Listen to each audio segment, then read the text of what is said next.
Hello and welcome to another episode of Soul Nectar Show, that show where we talk about all things essence, where we gather around the campfire and share our stories of connection to that which is bigger than us, to the great mystery, to the synchronistic things that led us along our path like little breadcrumbs into a whole new discovery of ourselves, and which keeps deepening, deepening like that, the spiral keeps expanding and going deeper, and we find out more about ourselves, and it just seems like it's infinite, and it's kind of pretty cool. So when you get to this part of the journey, you become aware of that, and then you can have these kind of conversations, and it's enlightening even more. So I love to have these conversations. I'm your host, Carrie Hummingbird. This is exactly the terrain that I love to be in, is this spiritual discovery space, and sharing our stories and learning from each other and going deeper and wider and unfolding even more. And if you're interested in that kind of thing and that really lights you up, then let's have a conversation. You can book a discovery call on my website for free. It's a free complimentary call, carriehummingbird.com, Kerri, hummingbird.com. And so today I have a guest, Trey Jackson. I have also been on his podcast, and it is pretty interesting because Trey is a very interesting guy. We had a beautiful conversation on his podcast. He's here with me today. He's an intuitive coach and a Reiki master. He's also the author of Evergreen, We Are Not the Masks We Wear, We Are the Light That Shines Through. What a beautiful title. A book on waking up to and living as your authentic self.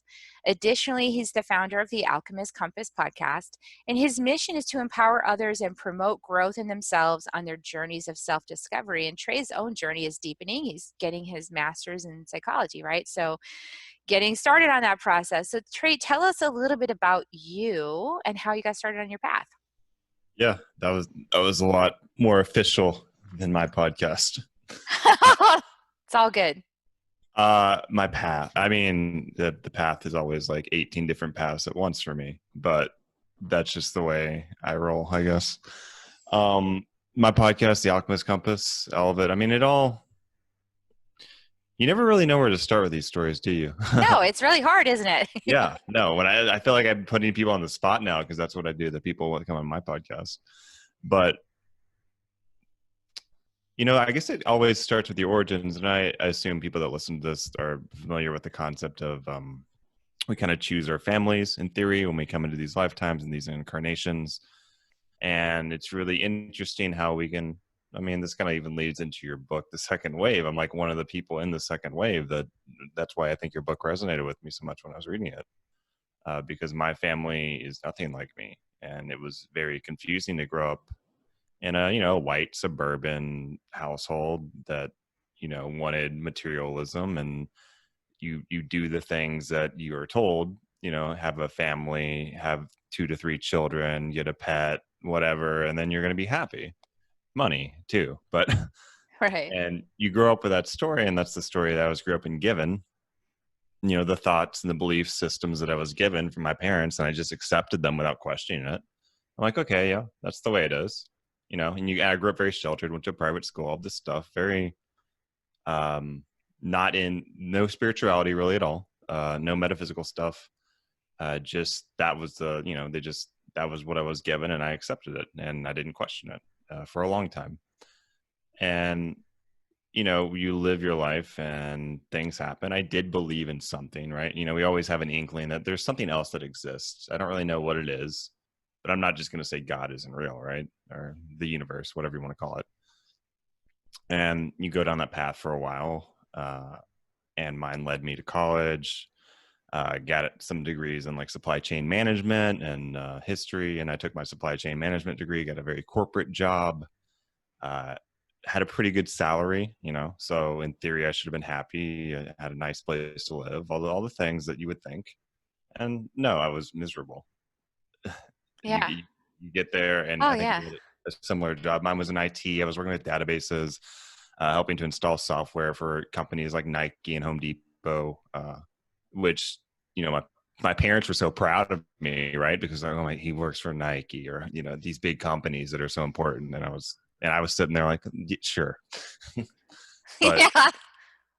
what You get your matters to big them, office and you're like, wow, I made it. yeah.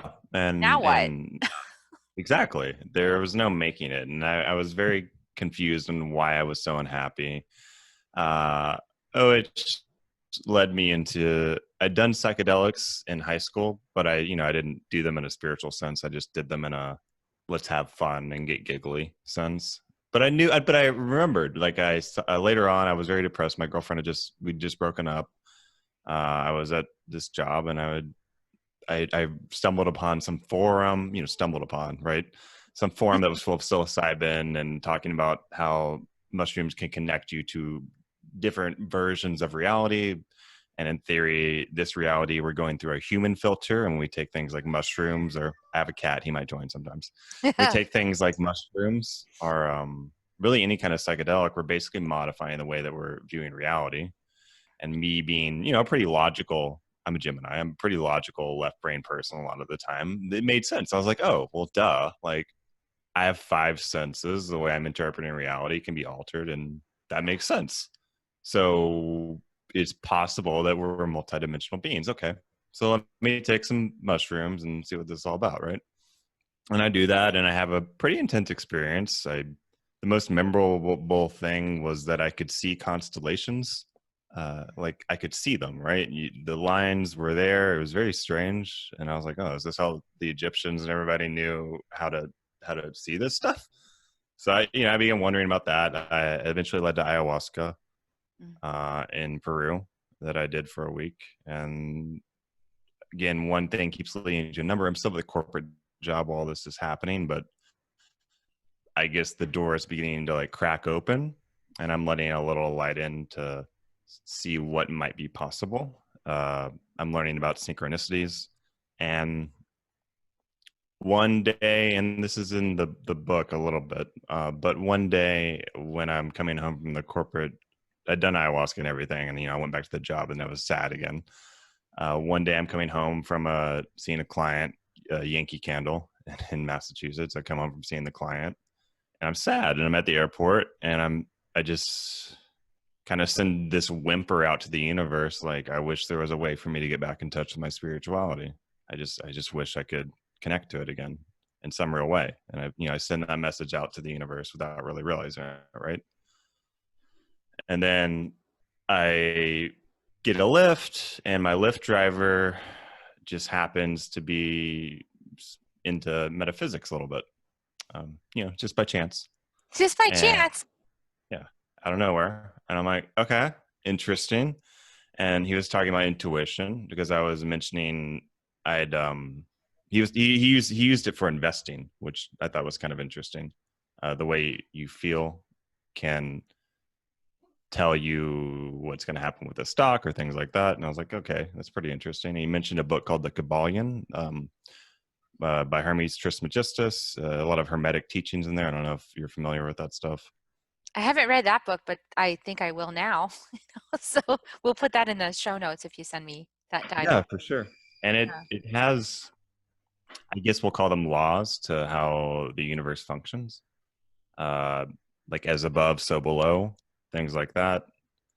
I think there's seven principles. I bought the audiobook. I listened to it over and over and over, and really, law of attraction's in there, but it's described differently, not in a I think in a more holistic way.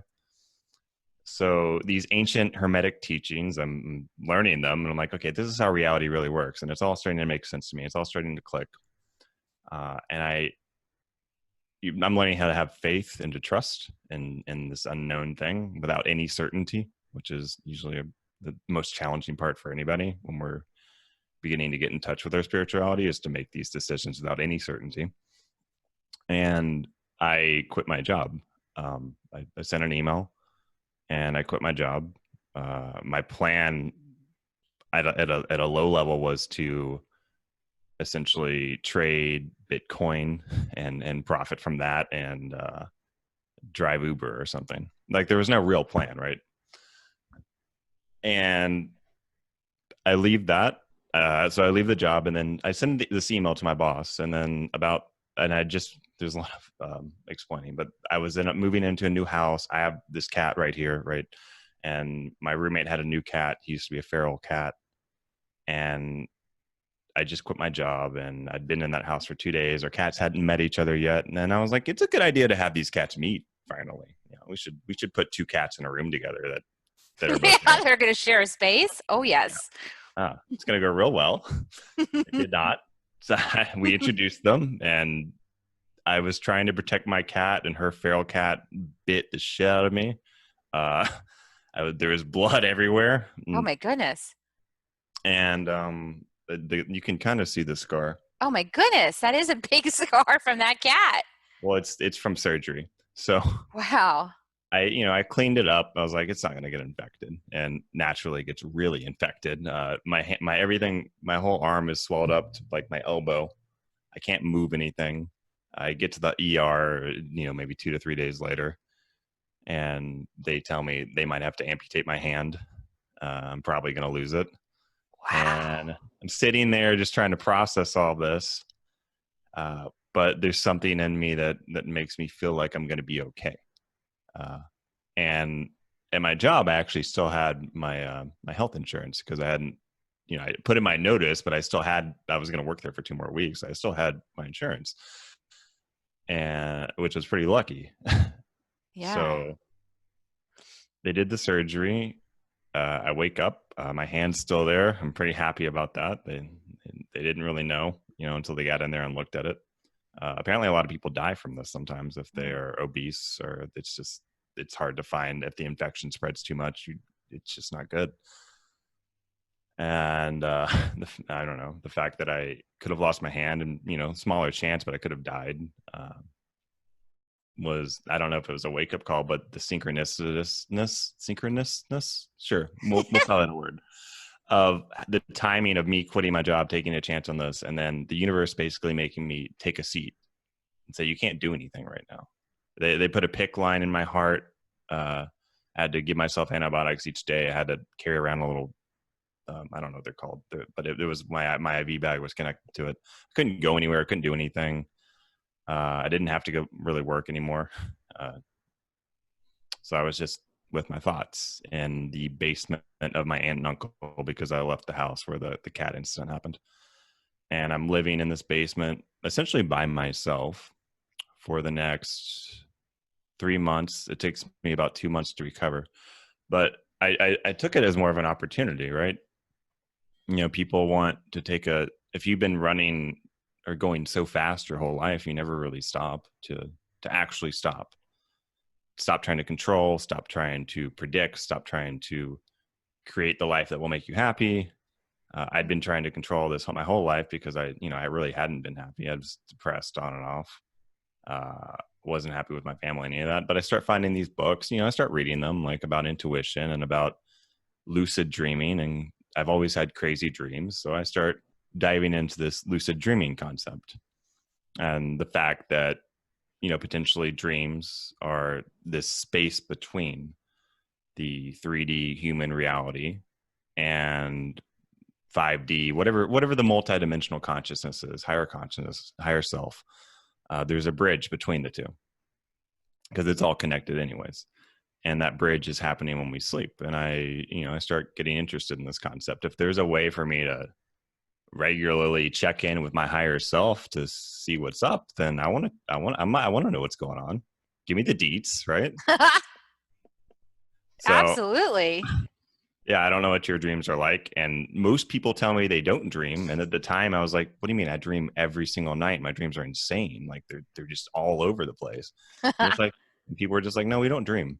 So I was like, okay, well, this is an avenue I can start to explore because it's something that's innately already there. I don't have to really work too hard at it. I just have to, go to bed at a reasonable hour. And I wasn't watching any TV. There were no electronics going on. Yeah. I was eating pretty healthy. So I guess my frequency was having a chance to finally like come up, a chance to actually come up to where it can meet spirit for once. Because it's hard for, the higher frequencies to come down to us when we're so low. And the dreams they're kind of crazy. But the main one that happens, I've been keeping a dream journal, and this is what I recommend to people. Like if you want to start exploring this, you just have to start keeping a dream journal and logging what's happening. And the more you log, the more you remember. And it becomes a reflex to wake up and just put it there, and then you stay more connected to it. It doesn't just pop like a bubble, because normally when you wake up, if you have to get up and go, you just forget your dream like really quick. Totally. Yeah. It fades away really fast. Yeah, it's like bubbles. Like they pop and it's like, oh well, I don't remember what at all. I feel like Yeah, it was it's fine. important. It was important. It had an important message, and I'm never going to forget it. And then there it goes. So I'm exploring this space, right? And I read about astral projection too, things like that. It's all very fascinating to me, and I have a very big open mind, and I'm very curious. So I'm like, any of this could be possible, and I don't have family or friends or anyone, from my not old life, but from my life where I was trying to get validation from them to come in and say, you can't do that. I get to decide what's possible and what's real. No one else is coming in to contradict it. So the fact that I can just fully believe that this is possible, I think, was a big part of opening this door to taking these steps forward. And I know we're not supposed to go live on a mountain and hide from society, because second waivers, we're here to help change and help do it in society. But I Yeah, think but this, I love that you said that, because that's actually, you just gave me a little insight into my son, because he needs that right now. He needs to, like, nobody else, he's been saying that for a while, like, get out of my dream. Like, I'm trying to make my dream and you keep getting into it and yeah, like putting your energy or your thoughts, and I need it out. I need to be in my dream. Like, okay. So continue. Thank you for that. yeah, That no, but makes it makes so much sense. sense. Like Yeah. I didn't realize how much my belief systems were constantly influenced of what is and what is not possible by the people that I was surrounding myself with. And Mm. again, if we're going to change the world and just by changing who we are, then I think a big step is just having that space to almost redefine what you think is possible. And it doesn't just mean metaphysical stuff. It can be with, could I open a business? Like, could I run a business? Is that possible? Like, just little things like that. So this dream happens, and I've never had an out of body experience before, and I don't in this dream. But in the dream, do you know who Ted Danson is? He's in Cheers. Yeah, like he's the bar owner of Cheers. Yeah, and he's also in The Good Place, which is ironically a show about heaven and hell in the afterlife, which is kind of funny. But in this dream, I'm walking down this really old street, and I see an old man, and he's Ted Danson. Don't know why, but I'd been watching The Good Place, so maybe that was it. And I see him, and he comes up to me, and he just tells me to follow him. And I'm like, okay. And I kept saying, "Who are you? Who are you?" Because he felt like some kind of archangel, or the energy felt. And I was lucid in the dream too. So I'm like, because I'm lucid and there's this mysterious figure there, I'm very curious, and I'm asking all these questions to him. And I follow him down the road. And it's like, I don't know if you've ever been like Charleston, South Carolina. It kind of looked like that, or Savannah, Georgia. It looked kind of like colonial times. And he takes me to this house, and there's this big sign out front of the house, and it says the Bell House. And I'm like, what's this? And he's like, you need to go here and sleep here. And I said, okay, because I don't know what this is. What is this? A house full of bells? Like, what was this about? And then some other crazy stuff happened in the dream with aliens and out there stuff, but it's not really worth getting into right now. So the next day I wake up, and because of how long the dream was, like, probably, it felt like hours and hours. So I'd almost forgotten everything. I wrote everything down as fast as I could, went back to sleep. Later in the day, I wake up and I'm like, what is this Bell House thing? Because I remembered it, and I Googled it. And so I live in Atlanta, Georgia, and there's a place south of Atlanta called Griffin, Georgia. And I Googled the Bell House, and there's this bed and breakfast built in 1872 in Griffin, Georgia. And the website's just sitting in front of me, and I'm like, that's an hour away. What what the That heck? is so weird, right? Yeah. I was like, that's ridiculous. And like I was talking, even at the time I was in therapy, my therapist is pretty metaphysical, but she was just like sitting with me in awe, like, wow, you have to go sleep there. Yeah, you have to go sleep there now. Yeah. And I was like, okay, I guess so I call this guy at this bed and breakfast, which is, not usually for people like me. And he eventually answers. Like, I'd send him like 3 emails, and I called him a bunch, and he finally answered. And He's like, yeah, you can come and stay down here. I mean, I literally just put up the website. The guy had literally just put up the website a few days ago. Wow. He just renovated this house and turned it into a bed and breakfast. So this is all brand new. It wasn't even there before my dream. The Which house was again, there, but it got renovated and became yeah, a bell house. Yeah. exactly. So this didn't exist really. Like nobody knew about it, and it just pops in my dream, and I was like, okay, all right. I mean, I have to go. So I pay a bit of a fee because I'm renting out a whole house, and I explained to the guy because normally it's for weddings and like things like that, and I'm like, I just want to sleep here. I had a dream, and I just want to sleep here. And he laughed and he said, okay, and he was cool with it. I had a beer with him. He was a cool guy. uh, so I sleep in the house. I'm nervous. I'm like, this is gonna be haunted. Yeah, some weird haunting or something, right? Yeah, I'm gonna wake up. There's gonna be like 10 spirits around my bed, and I'm gonna have a heart attack. Didn't happen. But I did sleep in John Bell's old room in his bedroom. And I finally fall asleep. And I don't know if you've had an out-of-body experience before, but it was very strange because what happened to me is I woke up and I sat up, but my body was still like under me. It was really weird. And then I get up and I kind of start walking around, and I'm trying to get used to this. And in my lucid dreaming book, it mentioned things like this because I'm lucid, but it doesn't feel like a dream. It's very strange. And there are people in the house, and I think it was like the original owners, and they told me I have to get out, and I'm trespassing. And they look like figment, like I can see through them. They don't look like real people, but they're telling me to leave, so I get out. I'm like, okay, whatever. And I wandered down to like this. I don't even know how the transitions were very strange. There was a black room that I was taken to, and I would spin around. And I remember in lucid dreaming books, it talks about how if the lucid dream is about to collapse, spin around in the dream and things will stabilize. So I don't know how it was working, but I was spinning and it was stabilizing. And then I went and I met a bunch of witches.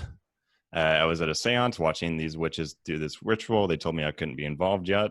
And I go into detail in the book of what happens, and then they send me, I do the spinning thing again. I go underground into a tunnel that looks like it's from an Egyptian tomb. And then this rat comes up to me. He's very, very big. Like he's very ferocious. He's huge. He has a chicken tender in his mouth. Not sure about that part. Chicken tender. Yeah. This giant rat, but he's huge. He's like as big as not a bear, but like maybe a cougar or something. And he's ferocious. And my first inclination is to be horrified of him and run away, right? Like that's my initial reaction. And then I'm somehow, because I'm lucid and because this is such like a monumental night, I stop and I turn around and I go back and I get close to this, ferocious looking thing that is emitting hate and anger. And I just kind of sit with it. And the giant rat turns into this tiny little mouse.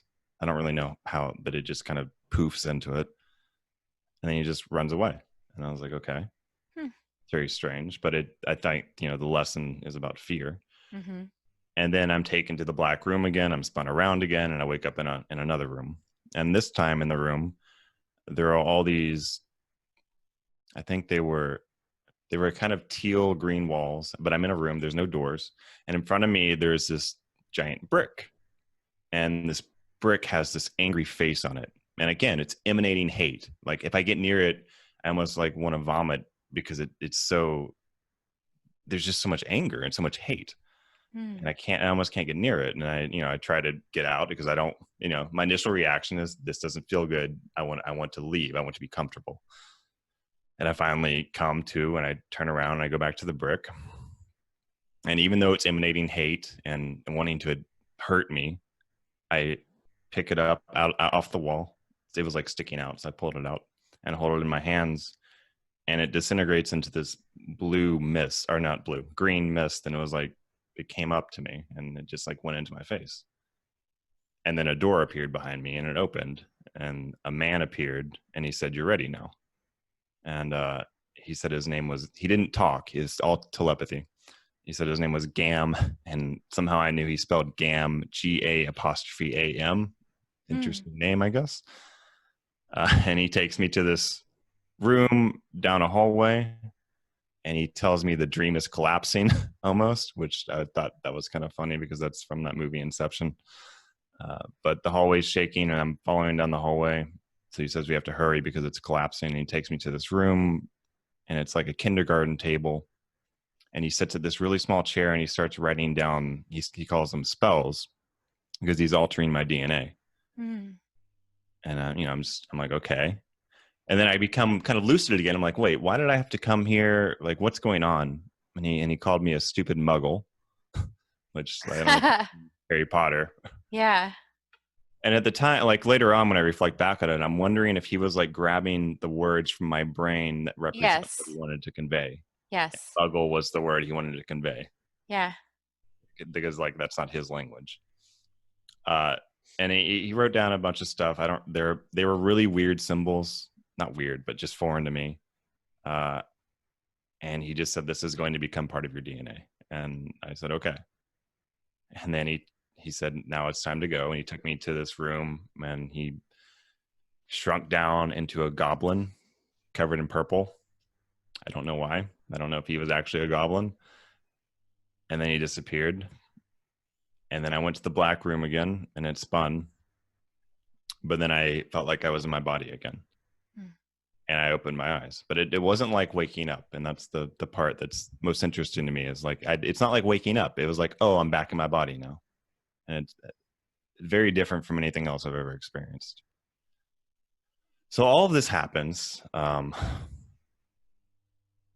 And I'm like, okay, there's no going back. No, not after that.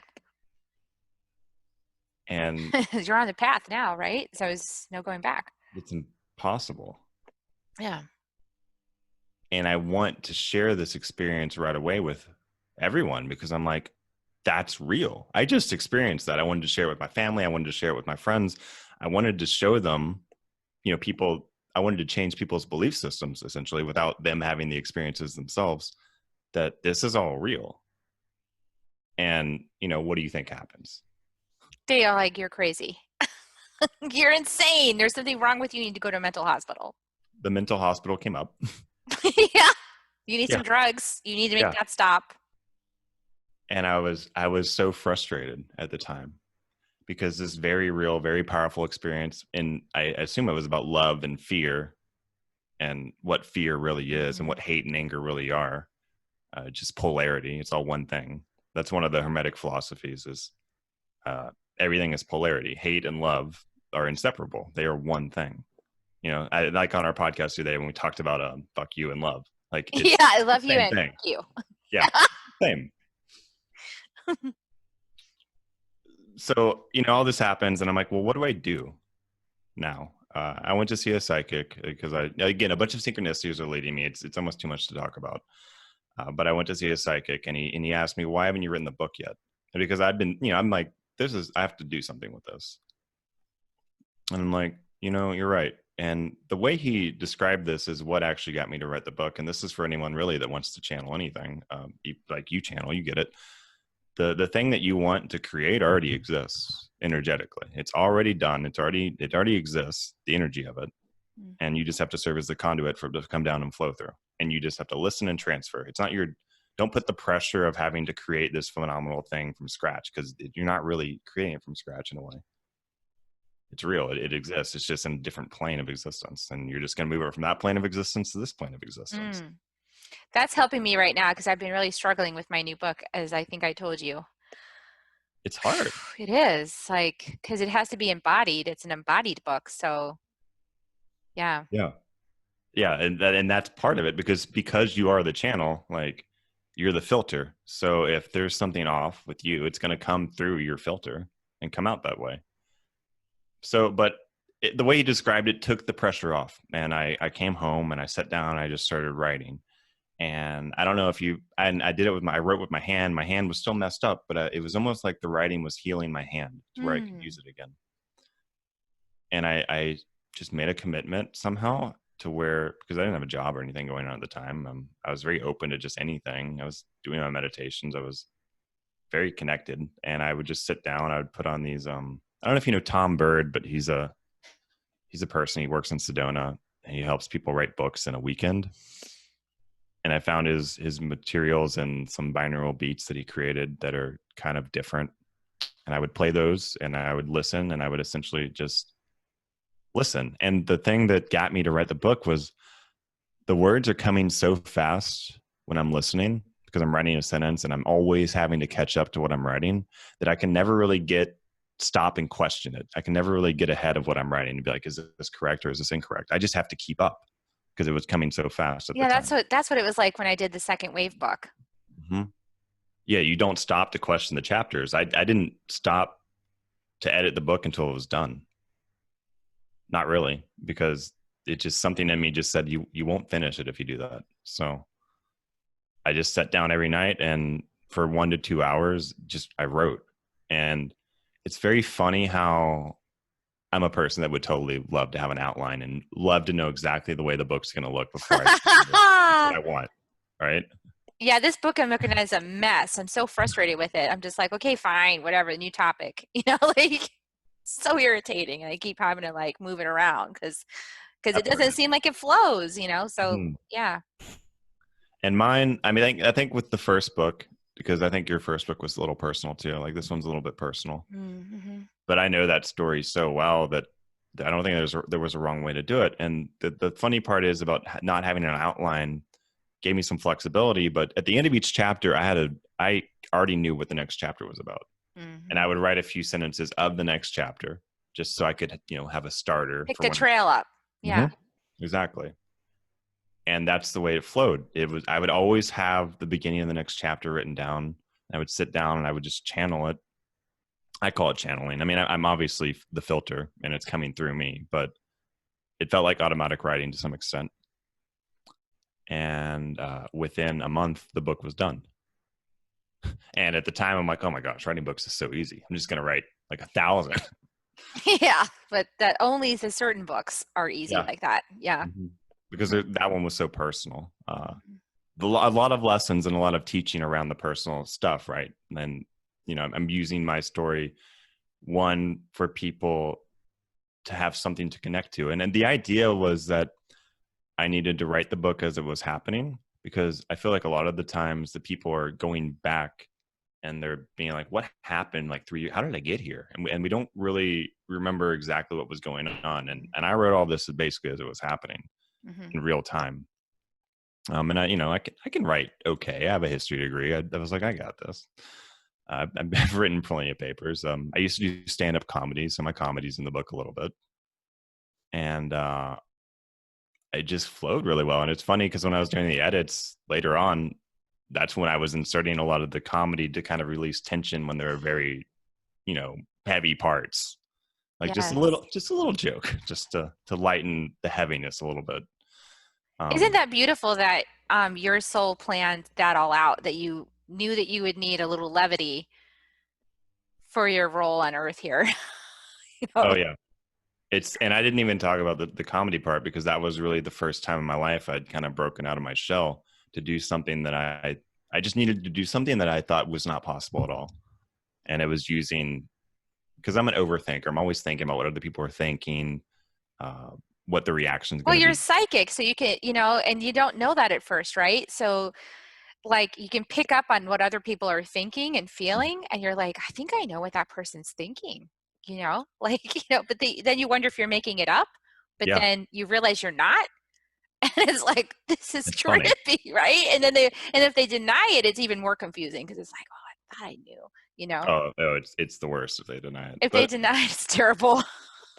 Uh, but I mean that just because there was so much going on in my mind, I'm like, well, I can maybe use this because other people think like I do too, and like my jokes like would resonate with those kinds of people. And I'm not doing comedy anymore, although I probably could if I wanted to. But it was like the first step was just doing that really, really uncomfortable thing and doing pretty well at it. Like I had some really good nights. And I think that was just the first step to get to where I am now. And like nicely, like all those it's not something that just goes away. My ability to know how to make a joke or to know how to put things together or to use wordplay in a nice way came through pretty handy in creating the book, which is something I didn't think I would use again. And even my old job, I worked with databases, right? Consciousness in some way is kind of a database. Like I'm pulling down information from this connected, I don't even know how to describe it. It's like blobs of data. They're like blobs of data that come in. Yeah. For me, it's like right Downloads. here, like this blob, and then I'm like parsing the blob and like feeling it and getting, words, like translating it through a filter or something. It's what it feels like. It's fascinating though that like that analogy completely applies to consciousness. Yeah, It's like an emotional database though. Like it is. Yeah. It's all a code in a weird way. One of my first teachers was teaching me about how everything's kind of a code you're pulling down based on your own emotional reactivity, your own emotional history. But it's also interesting. So the book came, and then I started the podcast, kind of alongside it. I wasn't done with the book when I started, but I thought I was going to be helping people use intuition and how they felt to make money with Bitcoin and trading stocks. Because it's like, yeah, leveraging mindfulness and being present is really important in making decisions and not getting caught up in I want to make money kind of narrative. But I just knew like, no, it's not about that. I'm leaving that part out. And we just turned the podcast into actually like meeting people and talking to them about how, because I was going through it in my own journey, like how did you come to be where you are? And like, when did you wake up to like, I've been living this life, not through a mask, but I mean, that's part of the reason the book's titled that is we create this version of ourselves that's going to be accepted by other people that because we need love and we want validation, but we really want love. And we're going to create whatever version of ourselves that will enable us to receive love, especially if our family didn't really give us that emotional support when we were growing up. Mm-hmm. And I guess that's how it all kind of manifested and came to fold. And, the intuitive coaching came later. I do tarot readings too, just because it's almost like I started talking to the cards or the pictures in the cards would tell me stuff. It wasn't necessarily a strict version of tarot. But everyone, even if you're psychic, we all have different kinds of psychic abilities. I would say mine's probably claircognizance. Sometimes I hear them though. It just depends. Sometimes I can see if I can get still enough with my very active mind to receive. But it's different for everybody. And it's just opening up to the possibility that this can be real. And then once you change that in your programming, emotionally and intellectually, then you can go places with it. It's kind of impressive, like how stable this third dimensional reality is, considering what you see when you're in an altered state of consciousness. Ugh.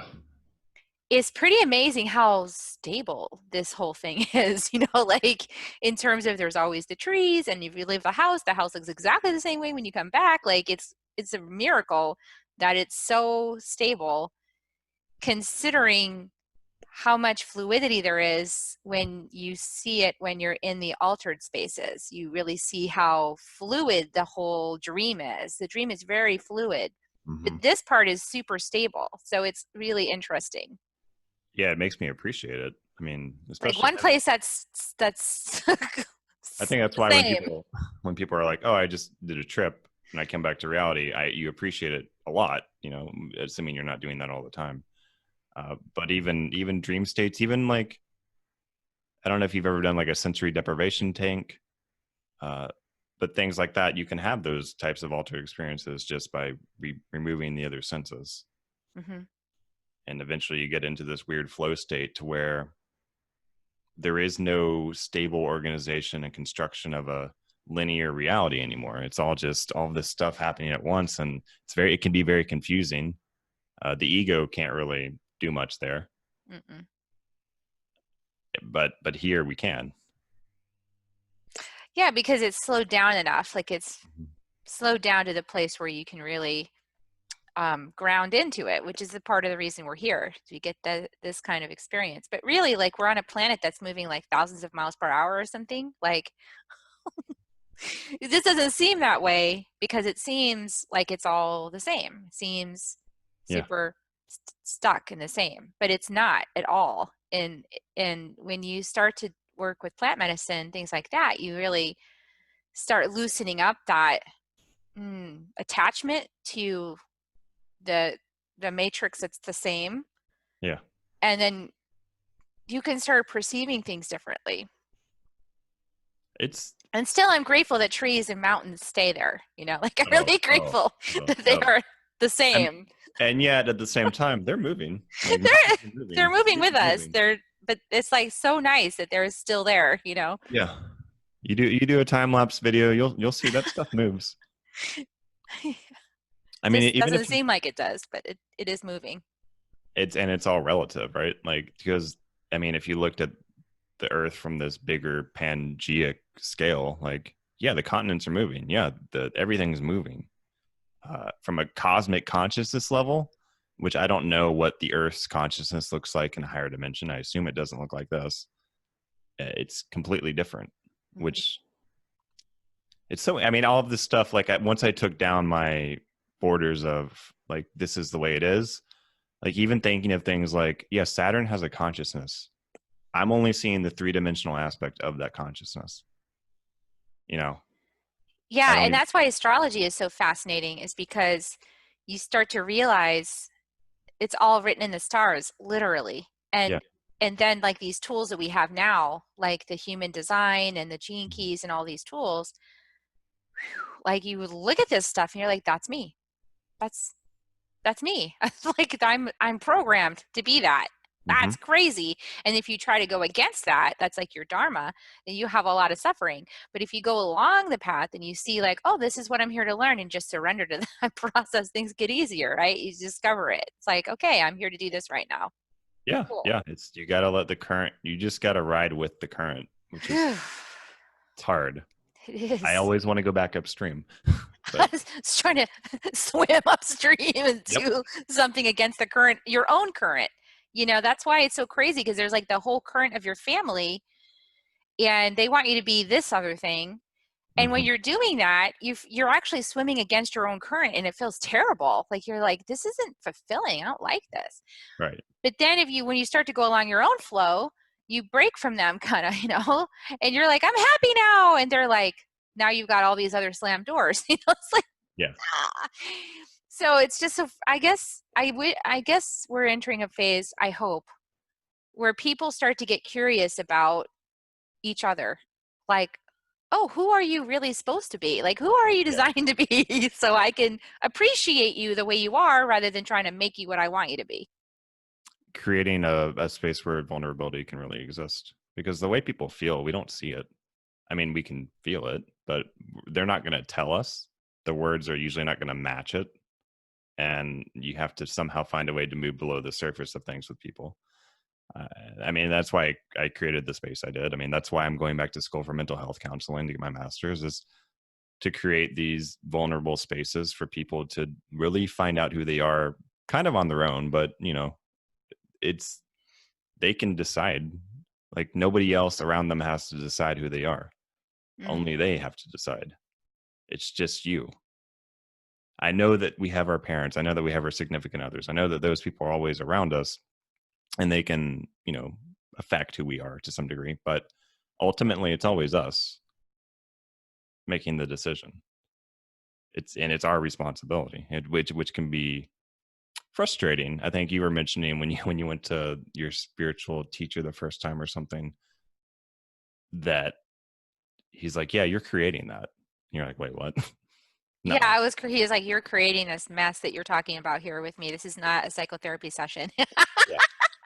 This is a spiritual counseling session.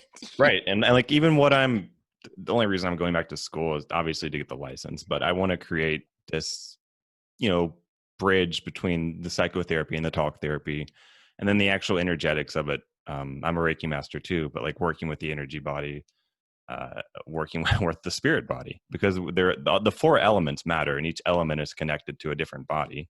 Air is your mind, water is your emotions, fire is going to be your spirit, and then the earth is going to be your body. But each body needs to be worked with. Mm-hmm. Yeah, we can't ignore our bodies, our Mm. physical, and we can't ignore our emotions. And that's why this even exists. Like, that's why I made the logo that way. Yeah. We got to work with all of it. Mm-hmm. Yeah, if you only do one, like a lot of people are really hooked into their minds right now, and Yeah. the mind only has a small fragment of the information, like the tiniest little piece.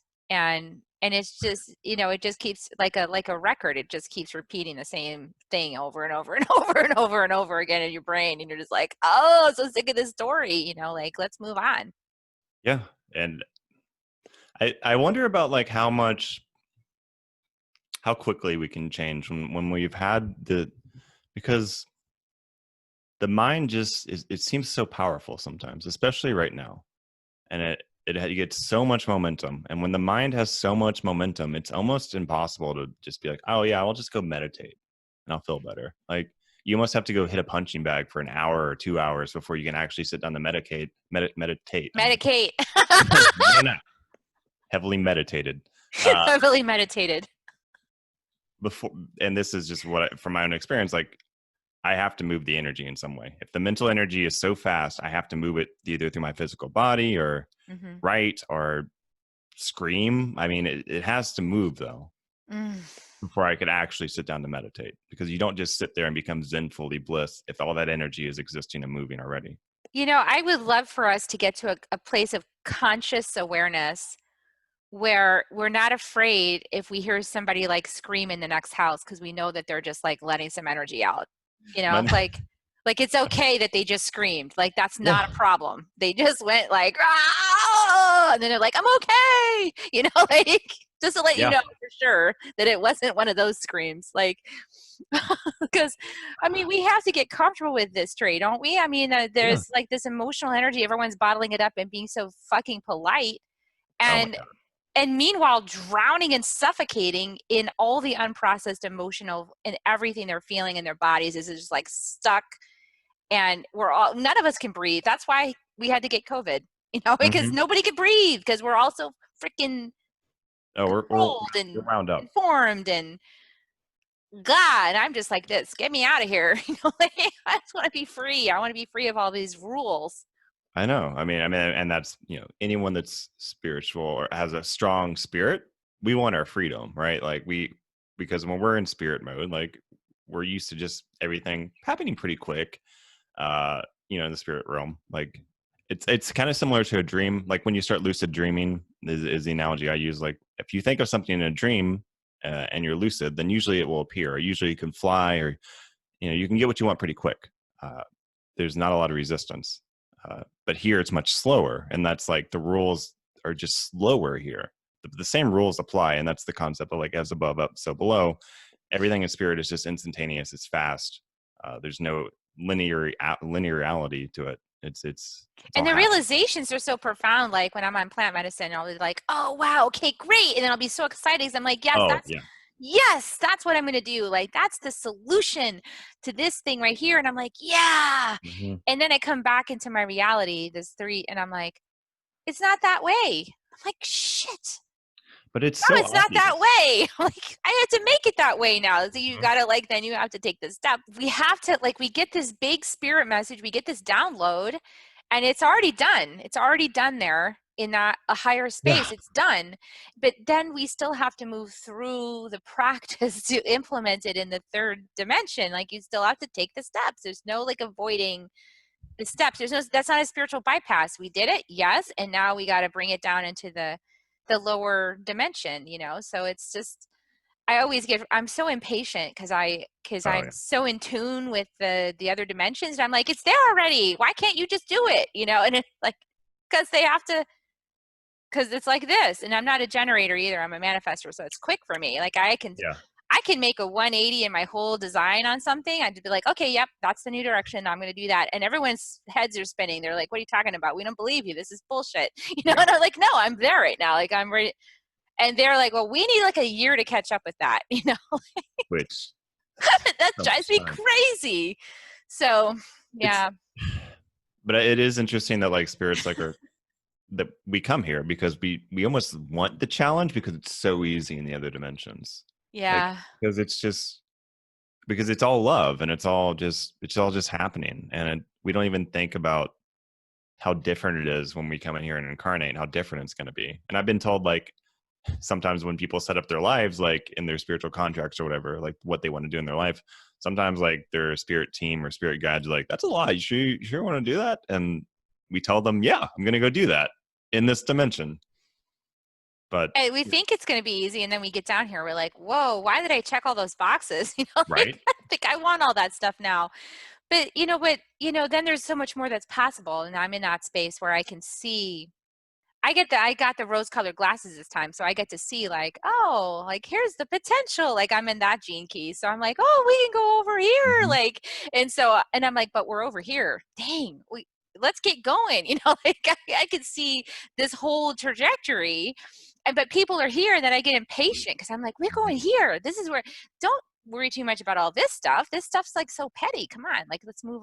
Let's go here, but people got to take their time. So it's what it is. Some people really really want to explore like all of this and every first every little nook and cranny of this thing before they move to the better thing. So it's like, and everyone's different too. I mean, we're all different flavor of spiritual energy and elemental energy. We're all different flavor of it. Like I myself, and this is why I think I don't know if astrology is it's pretty helpful. It's interesting in the fact like I can see the way my blueprint looks, and I can totally modify that if I want to. I can totally change the way I am. But I thought being birthed at this time would be energetically most conducive for me to do what I want to do while I'm here, and that's why we set it up that way.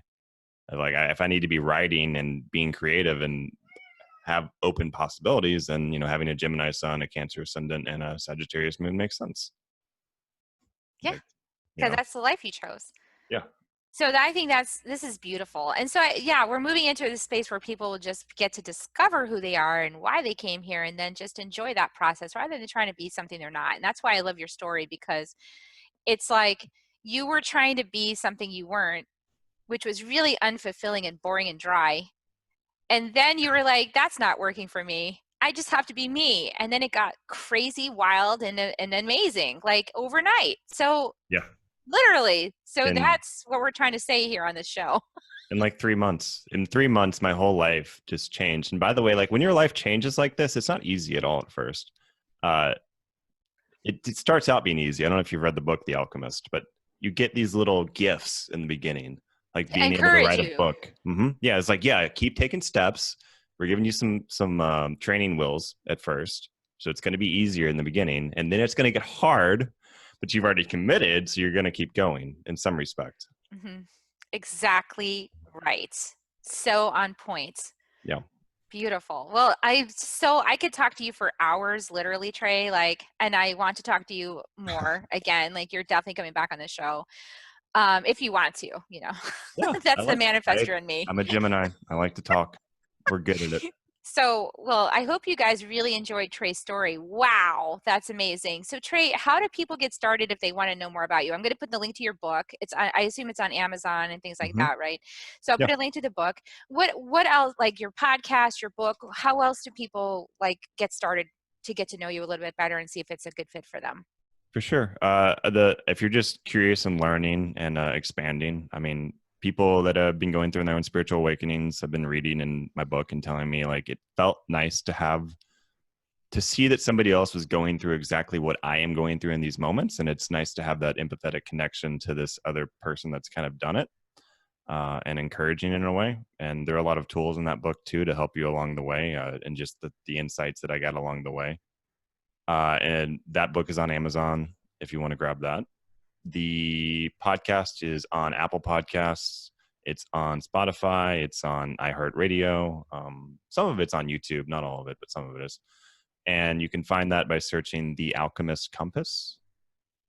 Just search that and it should pop up. And then as far as kind of my business and my clients that I work with, I do tarot. I do tarot readings. Uh, and I offer different varieties of sessions on that. They're kind of intuitive, but I am using tarot cards, but I'm just like letting them tell me the story of what's happening with you. I also do intuitive coaching, and essentially that's going to it's not therapy per se, but we'll see what it turns into when I get my master's. But right now, we essentially go through helping people become more intuitive by becoming more integrated with their emotional body, because you can't really be intuitive if you don't have access to your emotions, because that's the way spirit communicates, right? And you can find that on thealchemistcompass.com. Beautiful. Beautiful, beautiful. That is all lovely. I love it all. So I'll put all those links in the show notes, everybody. So definitely be sure to share this video out, because this is how people find it. If you leave a rating on iTunes, please comment, and leave something on YouTube where you found it. Come to soulnectar.show and just share it out on social media or with your friends or just anywhere, because that's how all the engines decide like what's Mm-hmm. important is how often it gets shared out and things like that, and how many comments. So please engage, and I like to give people kisses on the way out. So would you like to join me? Sure. Okay, so you can just like do a manly kiss. But here comes the kisses, everybody. We love you so much. Thank you so much for tuning in. Here come your kisses. Thanks, everybody. Love you guys. Bye for now.